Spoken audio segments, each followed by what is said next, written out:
আজকে ছাত্রলীগেরও অনেক দোষ। ছাত্রলীগে করেছে,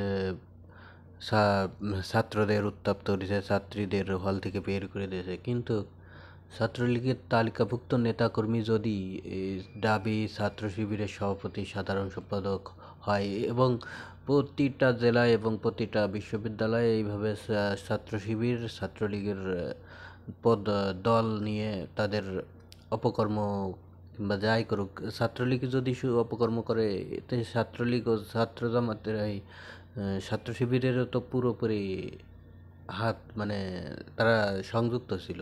এবং তারা নিজেরাই স্বীকার করেছে যে তারা হেলমেট পরিধান করে তারা মাঠে ছাত্রলীগের সাথে, মানে ছাত্রলীগের সাথেই তারা মানুষকে প্রতিহত করার জন্য মাঠে নেমেছিল। তাহলে এখন শুধু ছাত্রলীগের দোষ হচ্ছে কেন? তাহলে পুরোপুরি এই অপকর্মের দায় ছাত্র শিবিরের নিতে হবে।